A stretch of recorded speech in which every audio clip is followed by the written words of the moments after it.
लोगों का मेरे चैनल पर स्वागत है। आज मैं लेकर आई हूँ 12th क्लास की ज्योग्राफी वर्ल्ड वाली बुक का है फर्स्ट चैप्टर, मानव भूगोल प्रकृति एवं विषय क्षेत्र। इस चैप्टर के आपको इस वीडियो में फुल नोट्स मिलेंगे और साथ ही MCQ क्वेश्चन आंसर, जिसका लिंक आपको डिस्क्रिप्शन बॉक्स में मिल जाएगा। और अब हम इस चैप्टर को समझना स्टार्ट करते हैं। ठीक है, ज्योग्राफी जो शब्द है वो दो शब्दों से मिलकर बना है। ग्रीक का दो शब्द है जिससे वो मिलकर बना है, जियो प्लस ग्राफी। आपने देखा होगा, ग्राफोस ऐसे करके 11th की बुक में आपको अच्छे से डीपली समझाया गया है ज्योग्राफी का अर्थ। यहाँ पर आप बस इतना जान लीजिए कि जो ज्योग्राफी शब्द है वो ग्रीक भाषा की दो शब्दों से मिलकर बना है, जिसका अर्थ होता है पृथ्वी का वर्णन। और जो भूगोल का जनक है यानी ज्योग्राफी के फादर हैं वो कौन है? इरेटोस्थनीज। इरेटोस्थनीज को ज्योग्राफी का फादर, ज्योग्राफी का जनक, भूगोल का जनक कहा जाता है। ठीक है, उसके बाद भूगोल को मुख्य रूप से दो भागों में बांटा जाता है। भूगोल को मुख्य रूप से दो भागों में बांटा जाता है, भौतिक भूगोल और मानव भूगोल। अब मानव भूगोल क्या होता है? देखिए, मानव भूगोल के बारे में हम जानते हैं। आधुनिक मानव भूगोल का जनक यानी कि आधुनिक मानव भूगोल का जनक फ्रेडरिक रेडजेल को माना जाता है। आप बुक में जाके देख सकते हैं रेडजेल की परिभाषा। बाकी यहाँ पर आपको इस वीडियो में भी इन्होंने जो ये रेडजेल हैं, इन्होंने मानव भूगोल की परिभाषा दी थी, जिसको अब हम अभी आगे देखेंगे। ठीक है, और उसके बाद इन्होंने अपनी किताब एंथ्रोपोजियोग्राफी इनकी किताब के नाम है। इसके अंदर मानव भूगोल का वर्णन है।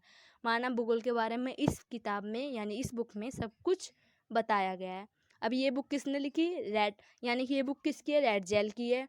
और इसके अंदर क्या है? मानव भूगोल का वर्णन किया गया है। तो ये तीनों चीज़ आपको पता होना चाहिए, क्योंकि इस पर MCQ एग्जाम में पूछा जा सकता है।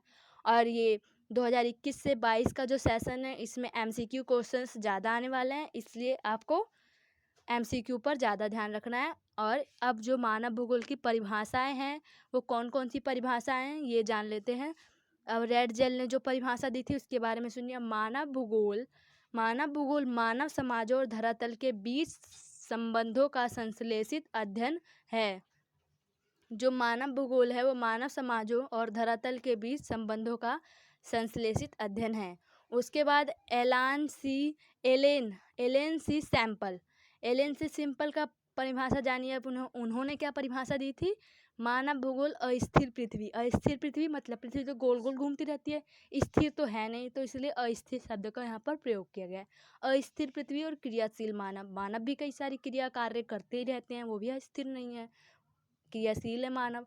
उनके बीच यानी कि अस्थिर पृथ्वी और क्रियाशील मानव के बीच परिवर्तनशील संबंधों का अध्ययन है। यानी कि जो मानव भूगोल की परिभाषा है उसका ये मीनिंग बताया गया है इसमें। उसके बाद मानव भूगोल की विचारधारा। अब मानव भूगोल की विचारधारा जानते हैं क्या है?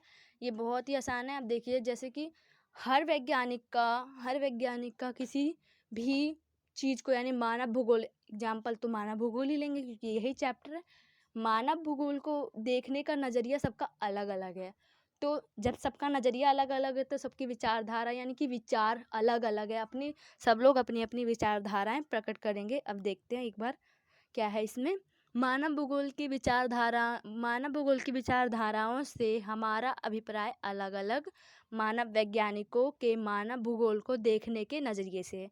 यानी कि कई सारे वैज्ञानिक हैं, वो मानव भूगोल को सब लोग अपने अलग अलग नज़रिए से देखते हैं। कोई अलग उसको समझाता है और कोई अलग उसको समझाता है। आपने देखा होगा क्लास में टीचर्स, अगर आप इंग्लिश पढ़ रहे हैं और इंग्लिश टीचर पढ़ा रहा है, आज आपने एक मैम से पढ़ा, कल आपने दूसरे से और परसों तीसरे से, तीनों ही जो भी आपको समझाएंगे वो तीनों ही अलग अलग चीज़ होंगे। तो उसी तरह वैज्ञानिकों का मानव भूगोल को देखने का नज़रिया अलग अलग होता है, जिसके आधार पर ही विचारधाराएं बनी हैं। और ये जो विचारधारा होती है 3 होती हैं। आगे देखेंगे। साधारणतः शब्दों में कहा जाए तो आज तक मानव भूगोल के वैज्ञानिक हुए, जितने भी आज तक मानव भूगोल के वैज्ञानिक हुए, वैज्ञानिकों ने जिस प्रकार मानव और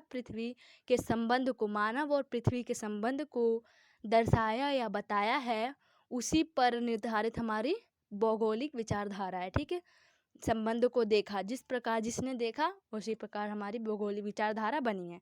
अब भौगोलिक विचारधारा 3 प्रकार की होती हैं। ठीक है, देखते हैं आगे।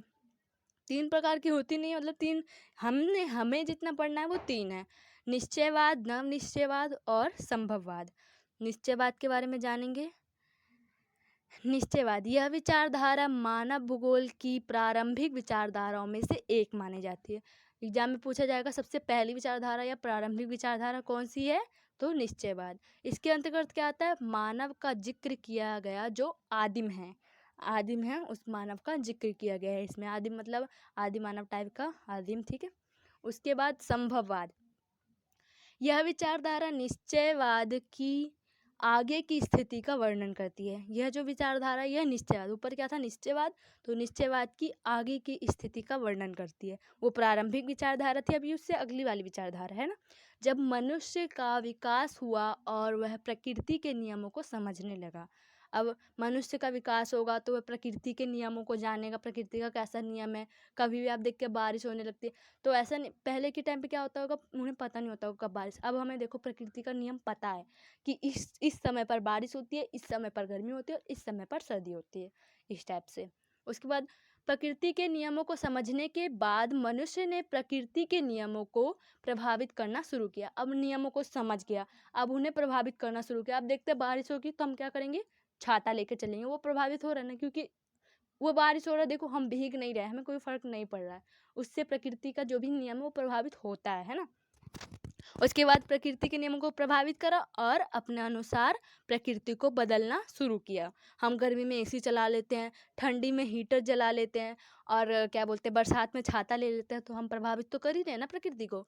उसके बाद नवनिश्चयवाद, यह निश्चयवाद और संघवाद के बीच का रास्ता है, ठीक है। यह निश्चयवाद और संघवाद के बीच का रास्ता है, और इसे सबसे इम्पॉर्टेंट चीज़ जो मैं अब बताऊंगी, इसे रुको और जाओ निश्चयवाद भी कहा जाता है, ठीक है। ये भी एग्जाम में पूछा जा सकता है कि रुको और जाओ निश्चयवाद किसे कहा जाता है, ऑप्शन दिया जाएगा और आपको आंसर देना पड़ेगा। उसके बाद इसके अनुसार मनुष्य ना तो पूरी तरह प्रकृति को बदल सकता है, इसके अनुसार पूरी तरह प्रकृति को कोई नहीं बदल सकता। अब आंधी आ रही है तो क्या आप उसको रोक सकते हैं, बारिश आ रही है तो आप उसको रोक सकते हैं, बिल्कुल नहीं रोक सकते। छाता लेके जा सकते हैं पर वो बारिश तो नहीं रुक रही है ना। और ना ही प्रकृति पूरी तरह मनुष्य को प्रभावित कर सकती है, और जो प्रकृति है वो भी पूरी तरह मनुष्य को प्रभावित नहीं करेगी। अब बारिश हो रही है तो हम भीग तो नहीं रहे ना, हम घर में हैं या तो हमारे पास छाता है, राइट। आगे देखते हैं अब मानव का प्रकृतिकरण। निश्चयवाद की स्थिति को ही मानव का प्रकृतिकरण कहते हैं, ठीक है। निश्चयवाद की स्थिति को ही मानव का प्रकृतिकरण कहते हैं। मानव का प्रकृतिकरण आपको मतलब एग्जाम्पल के साथ बता रखा है बुक में, एक बार आप वो बॉक्स रीड करेंगे तो आपको और अच्छे से क्लियर हो जाएगा। इस स्थिति के अंतर्गत मानव ने पृथ्वी के अनुसार जीना सीखा है।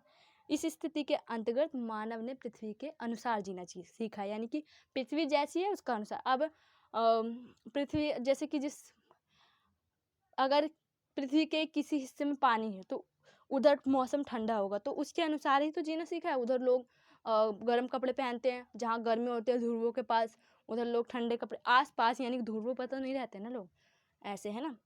मानव के ऊपर पृथ्वी का प्रभाव ज़्यादा था, यानी मानव के ऊपर पृथ्वी का प्रभाव ज़्यादा था। ऑफकोर्स हम पृथ्वी पर रहते तो पृथ्वी का प्रभाव हम पर ज़्यादा हो गई। पृथ्वी जिस तरह की है हम उसी तरह पृथ्वी पर रहते हैं, ना कि हम जिस तरह से हैं। पृथ्वी हमारे पर तो नहीं, हम पृथ्वी पर रहते हैं, तो पृथ्वी जैसी होगी हम वैसे ही रहेंगे, राइट।